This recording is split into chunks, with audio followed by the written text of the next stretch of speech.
I never intended to humiliate my sister during our parents' anniversary dinner. But after 30 years of her calculated put-downs and watching our family laugh along, something inside me finally snapped. 32 and still floating between jobs, Rebecca announced to our extended family, swirling her wine like she was conducting an orchestra of my failures. Though we're all very impressed with your little catering business, aren't we? Maybe someday you'll work somewhere like this. She gestured grandly around the upscale restaurant, Maison Azur, the crown jewel of Boston's dining scene. What Rebecca didn't know was that I'd purchased it 8 months earlier through my investment company. What started as a smart business move had suddenly become the perfect stage for the confrontation I'd spent decades avoiding. I felt the familiar heat of shame creeping up my neck, but this time something different followed it, a surge of power. The deed to Maison Azur sat in my purse, waiting like a loaded gun. I looked around at my family's expectant faces, all waiting for my usual retreat. Not tonight. Tonight, they would finally see me. Growing up in Brookline as the youngest of 3 children meant living in the shadow of excellence. My brother Michael became a surgeon, following perfectly in our father's footsteps. Rebecca graduated top of her class at Harvard Law and married the son of a Massachusetts state senator. And then there was me, Charlotte the dreamer, Charlotte the free spirit, Charlotte who could never quite measure up. My parents, Richard and Eleanor Winters, were fixtures in Boston's old money social circles. Dad built his surgical practice into a regional powerhouse, while Mom chaired half the charity boards in New England. Their world operated on achievement, appearances, and the unspoken agreement that family disappointments stayed carefully hidden beneath polite conversation. "Charlotte has so much potential," Mom would say at gatherings, her smile tightening. "She just needs to find her focus." The translation was clear to everyone. Charlotte is the family failure. Rebecca perfected the art of weaponizing this narrative. When I was 14, she convinced me to play piano at Dad's hospital fundraiser, promising I was ready. I wasn't. After I froze mid-performance, she comforted me publicly while whispering, "This is why we don't put you in the spotlight." The pattern continued for decades, building me up privately only to watch me fall publicly, always positioning herself as the supportive sister dealing with a hopeless case. What none of them knew was that I had found my focus years ago. After college, I'd started a small catering business, working brutal hours while taking night classes in business administration. When one of my wealthy clients offered me a position managing her investment portfolio, I discovered a talent for identifying undervalued assets. That talent turned into a consultancy, which grew into a small but remarkably successful investment firm. I kept it quiet, partly from fear of failure, but mostly because I'd grown accustomed to being underestimated. While Rebecca flaunted her corner office and Michael his surgical fellowships, I quietly built something entirely my own. My company, Winter Holdings, operated under my middle name to maintain my privacy. By my 30th birthday, I was managing 8 figures in assets, including 3 restaurants and a boutique hotel. The grand gesture began as a business decision. Maison Azur was struggling despite its sterling reputation, perfect for my portfolio of undervalued properties. The previous owner was retiring, and I saw potential where others saw risk. I never intended it as a chess move against my family. It was simply good business. But as my parents' 35th anniversary approached, I learned they'd chosen Maison Azur for their celebration, Rebecca's suggestion, naturally. She knew I couldn't afford such an extravagant gift on a caterer's salary and made sure everyone knew she'd arranged the entire evening. It would be the perfect showcase for her generosity and my inadequacy. For weeks, I debated revealing my ownership. I even practiced casual ways to mention it. Funny coincidence about this place. But each rehearsal felt petty, desperate for validation I'd convinced myself I no longer needed. So I decided to keep my secret and endure one more family dinner of subtle digs and patronizing encouragement. After all, I'd survived 30 years of it already. What I didn't anticipate was how different it would feel sitting in my own restaurant, watching my sister take credit for my success while mocking my supposed failures. Some humiliations, it turns out, are one too many. The week before the anniversary dinner, Rebecca called me 3 times to coordinate. Each conversation was a masterclass in condescension. "I've arranged a private room at Maison Azur," she explained slowly, as if I might not comprehend the concept of fine dining. "It's very exclusive. Reservations normally book months in advance, but I pulled some strings through Mark's connections." Mark, her husband, whose primary talent was being born to the right parents. "That sounds wonderful," I replied, swallowing my amusement. I'd personally approved their reservation request the day before.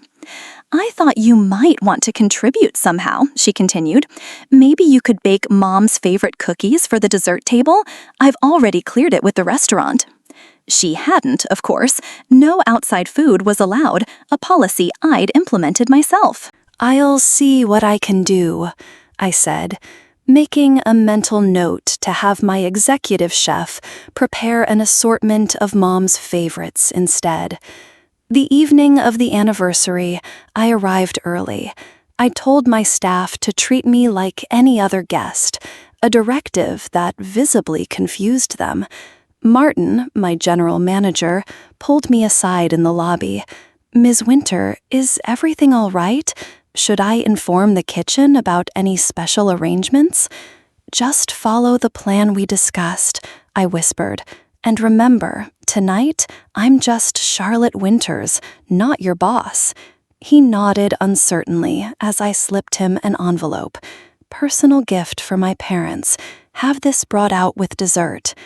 I'd barely finished when Rebecca swept in, resplendent in a designer dress that probably cost more than most people's monthly rent. She surveyed the restaurant like a general inspecting troops. "Charlotte, you're actually early for once," she exclaimed, loud enough for arriving guests to hear.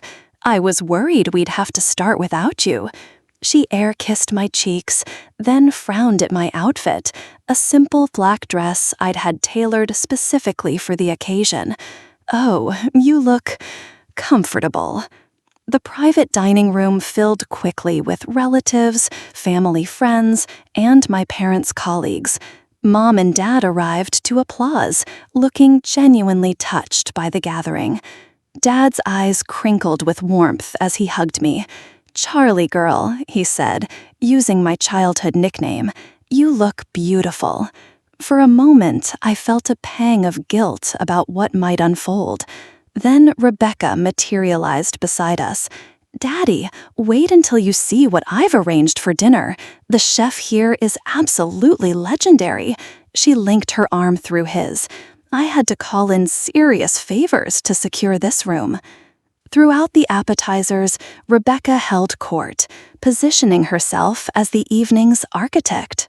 Each time I attempted to join a conversation, she'd interrupt with a story that invariably highlighted her accomplishments or subtly referenced my shortcomings.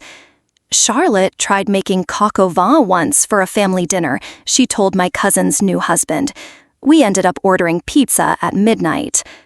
Everyone laughed good-naturedly while she patted my hand, but she means well, and that's what counts. By the main course, the pattern was established. Rebecca would praise the food. "Isn't this duck sublime?" Then segue into commentary about my career limitations. "Charlotte does simple catering, nothing like this caliber, of course." Each remark landed like a precision strike, crafted to seem supportive while actually undermining. The tension peaked when Mom mentioned how proud she was of all her children.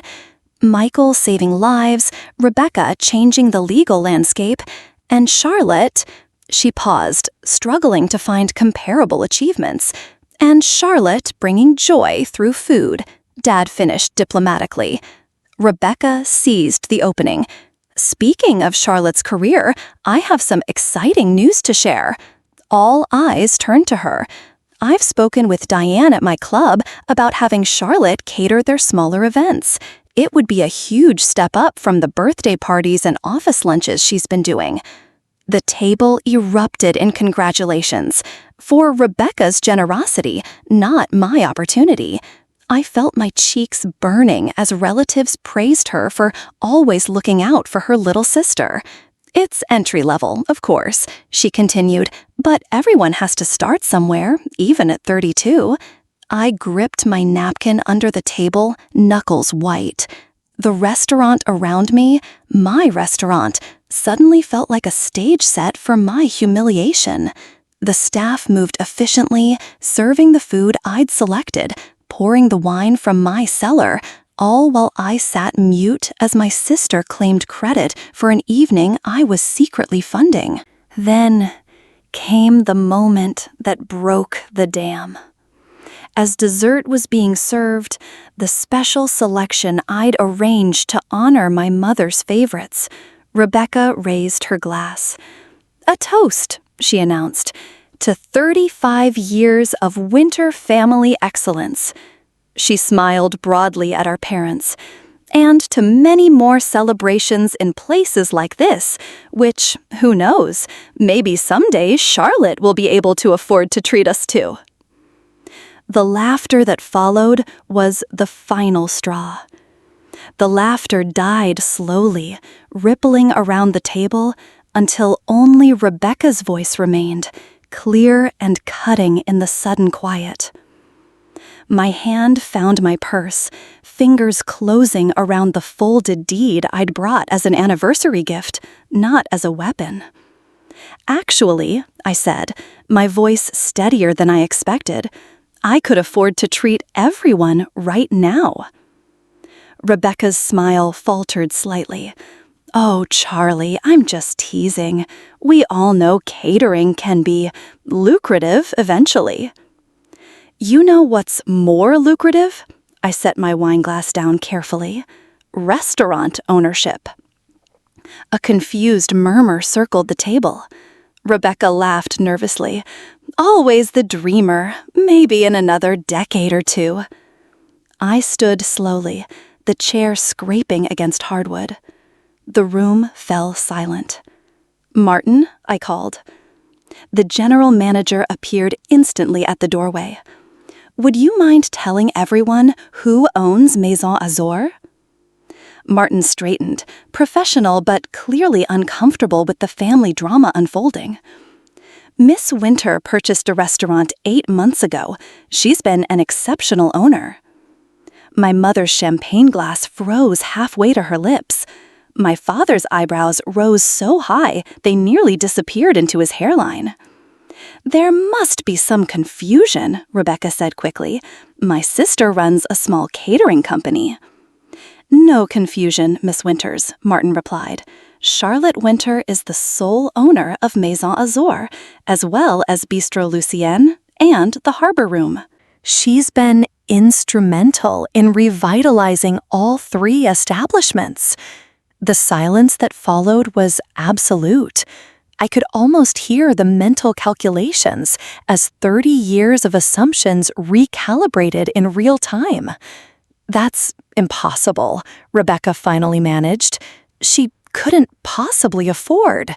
"Winter Holdings," my father interrupted, comprehension dawning. "The investment firm that's been making waves. That's you?" He looked at me with new eyes, not as his perpetual disappointment, but as someone he'd never truly seen before. I nodded, then opened my purse and removed the envelope I'd planned to present ceremoniously. Instead, I simply placed it on the table. "Happy anniversary, Mom and Dad. This dinner isn't your gift. The restaurant is. Well, 20% of it. I've transferred ownership shares to both of you. I turned to Rebecca, whose face had drained of color. And no, before you ask, there isn't a share for you. The room erupted, gasps, questions, exclamations, all blending into white noise as I continued. For 32 years, I've been the family's cautionary tale, the underachiever, the dreamer who couldn't find her focus. My voice remained calm, though my heart hammered. Meanwhile, I built a company that now manages over $50 million in assets. I own 3 of Boston's top restaurants. And I did it all without announcing my accomplishments at every family gathering or diminishing others to elevate myself. Rebecca's face flushed deep red. If this is true, why hide it? Unless you're lying now to save face. Martin stepped forward again, this time with a leather portfolio. The quarterly financial reports you requested, Miss Winter, and the anniversary champagne has been brought up from your private reserve. I smiled at my sister for perhaps the first time without a trace of apology. I hid it because I wanted to succeed or fail on my own terms, not perform for family approval. And honestly, because being underestimated gave me space to build something authentic. I gathered my purse and wrap. The adrenaline that had carried me through was ebbing, leaving surprising clarity in its wake. I should let you all enjoy dessert. The chocolate soufflé was Mom's recipe. I gave it to the chef myself. I paused at the door. Oh, and Rebecca, the next time you want to pull strings at my restaurant, just call me directly. It'll save everyone the trouble. As I walked through the main dining room, I heard my father call my name. I didn't turn back. For once, I wanted them to be the ones waiting for me. The aftermath was nuclear. I made it halfway to the valet stand before my phone exploded with texts and calls. I silenced it, drove home, poured a generous glass of bourbon, and waited for the fallout to find me. It arrived at 11:42 p.m. in the form of my brother Michael, still in his suit, looking shell-shocked on my doorstep. "Holy shit, Charlie," he said as I let him in. I don't even know what that was." "It was 32 years overdue," I replied, pouring him a drink.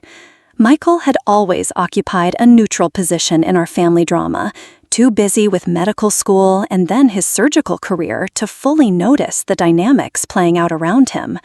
Now he looked at me like he was seeing a stranger. "After you left, it was chaos.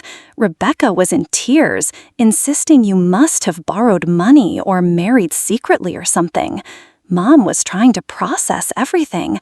And Dad," Michael smiled slightly, "Dad was actually laughing. He kept saying, 'My God, she outplayed us all.'"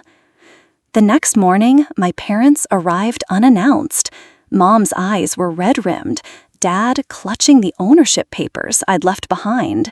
"Why didn't you tell us?" Mom asked immediately. "Would you have believed me?" I countered. "Of course we would have." "No," Dad interrupted gently. "We wouldn't have." He looked at me with something new in his expression. Respect. "We put you in a box early, Charlie. The free spirit, the creative one. We never looked to see if you'd outgrown it." Over coffee, I explained everything. The catering business that led to networking with wealthy clients, the first investment opportunity, the careful growth of my portfolio. With each revelation, my parents' expressions shifted from confusion to astonishment to something like pride. "All this time," Mom said softly, "we thought we were waiting for you to find your path, but you were miles ahead, blazing your own." "I'm sorry about the dramatic reveal," I admitted. "It wasn't planned that way." Dad shook his head. "Don't apologize. Sometimes a family needs an earthquake to see what's been right in front of them." He hesitated. "Rebecca is processing. This challenges her entire worldview." "I'm not looking for an apology," I said, surprised to find it was true. "I just want to be seen for who I actually am." The weeks that followed brought unexpected shifts in our family's tectonic plates. Michael and I grew closer, meeting weekly for dinners where he admitted how little attention he'd paid to family dynamics while pursuing his career. My parents began telling their friends about my business acumen with the same pride they'd once reserved for my siblings' achievements. Rebecca was the wild card. She avoided me completely for 3 weeks, then appeared at my office unannounced. Her usual polished confidence was noticeably dimmed. "Your receptionist didn't believe I was your sister," she said, a faint accusation in her tone. "Probably because I've never mentioned having one," I replied. "What do you want, Rebecca?" She sat without invitation. "I've been doing a lot of thinking about why I needed to position myself the way I did in our family." "You mean by consistently undermining me?" She flinched but nodded. "I convinced myself I was helping you by keeping expectations low. The truth is, I needed you to be the family disappointment so I could be the family success." It wasn't quite an apology, but from Rebecca, it was seismic. "Mark and I are separating," she continued. "Turns out a marriage built on social connections rather than actual connection isn't sustainable." For a moment, I glimpsed the vulnerability beneath her perfect facade. Despite everything, a part of me ached for her. "I'm sorry about that," I said, meaning it. "Are you?" She looked genuinely curious. "After everything?" I considered this. Yes, unhappiness isn't something I'd wish on anyone, even you. Something shifted between us. Not forgiveness exactly, but a crack in the wall. As summer turned to fall, our family slowly reconstructed itself around this new reality. Dad became surprisingly involved in the restaurant, offering business advice I sometimes even followed. Mom hosted her charity luncheons at Maison Azur, proudly introducing me as both daughter and owner. Rebecca and I established a fragile truce. The performative put-downs stopped. Sometimes I caught her watching me with an expression I couldn't quite decipher, perhaps wondering who I'd been all those years while she was too busy crafting narratives to notice. The grand gesture of gifting my parents partial ownership transformed from an impulsive decision into something meaningful. They didn't need the money, but the symbolism mattered. I was literally giving them a seat at my table. The unexpected twist came 6 months after the revelation, when Rebecca called with an actual business proposition. Her law firm was dissolving, and she was considering starting her own practice, focusing on restaurant industry law. "I'd understand if you said no," she said, voice uncharacteristically hesitant. "But I thought maybe we could help each other for real this time." It wasn't happily ever after. 30 years of dynamics don't disappear overnight. But it was something I'd never expected, a chance to build a relationship based on who we actually were, not who we'd pretended to be.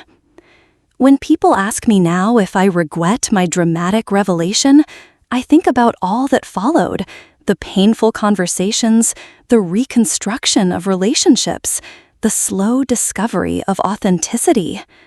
Then I think about sitting at family dinners now, speaking without filtering, achieving without hiding, existing without apologizing. "No," I always answer. Some truths need to explode before they can finally be heard.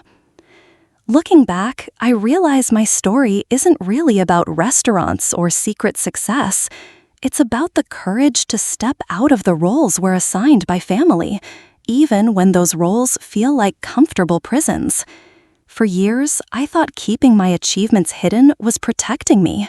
In reality, it was preventing all of us from growing. Today, Rebecca and I have our first joint business venture underway. We still disagree, loudly and often, but now it's as equals. My parents are learning to see all their children clearly without the labels they assigned decades ago.